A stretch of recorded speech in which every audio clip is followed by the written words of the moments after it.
ناظرین سوچئے ذرا، اگر کسی ریاست کی وزیر اعلیٰ تحقیقی ایجنسی کے دفتر کے باہر دھرنے پر بیٹھ جائے تو معاملہ کتنا سنگین ہوگا۔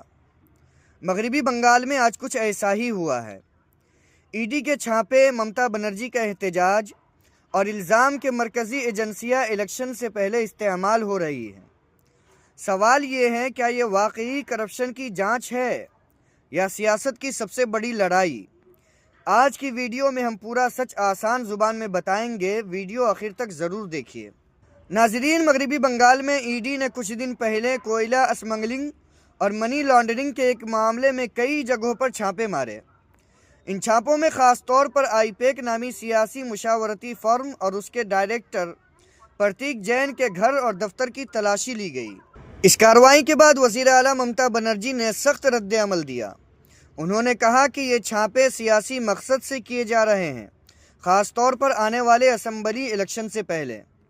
ممتا بنرجی کے مطابق ای ڈی نے ان کی پارٹی کا اندرونی ڈیٹا ضبط کیا، انتخابی حکمت عملی سے جڑی اہم معلومات لے لی گئی۔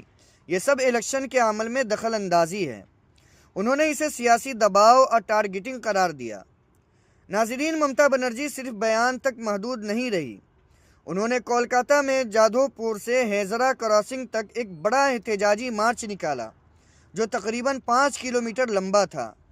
اسی دوران ممتا بنرجی نے خود آئی پیک کے دفتر کے باہر دھرنا دیا اور مطالبہ کیا کہ پارٹی کا ضبط شدہ ڈیٹا فوراً واپس کیا جائے۔ ناظرین، یہ معاملہ صرف سڑکوں تک محدود نہیں رہا۔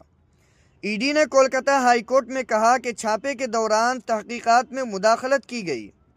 دوسری طرف آئی پیک اور ترنمول کانگریس نے بھی عدالت میں عرضی دائر کی اور ان چھاپوں کو غیر ضروری اور سیاسی قرار دیا۔ ناظرین، اب یہ معاملہ مرکزی حکومت اور ریاستی حکومت کے درمیان کھلے ٹکراؤ میں بدل چکا ہے۔ ترنمول کانگریس کا کہنا ہے کہ مرکزی ایجنسیاں الیکشن سے پہلے انہیں نشانہ بنا رہی ہے، جبکہ ای ڈی کا کہنا ہے کہ تمام کارروائیاں قانون اور عدالت کے دائرے میں ہیں۔ ناظرین، مغربی بنگال میں ای ڈی کے چھاپے اب صرف قانونی معاملہ نہیں رہا، بلکہ یہ بن چکے ہیں سیاسی طاقت کی جنگ، الیکشن سے پہلے دباؤ، مرکزی حکومت اور ریاستی حکومت کا ٹکراؤ۔ اور جیسے جیسے الیکشن قریب آ رہے ہیں، یہ تنازع، یہ ٹکراؤ مزید تیز ہوتا جا رہا ہے۔ ناظرین، اگر آپ چاہتے ہیں سیدھی، سچی اور آسان زبان میں خبریں تو ویڈیو کو لائک کریں، چینل کو سبسکرائب کریں اور فیس بک پر دیکھ رہے ہیں تو فالو کیجیے اور کمنٹ میں اپنی رائے ضرور دیجیے۔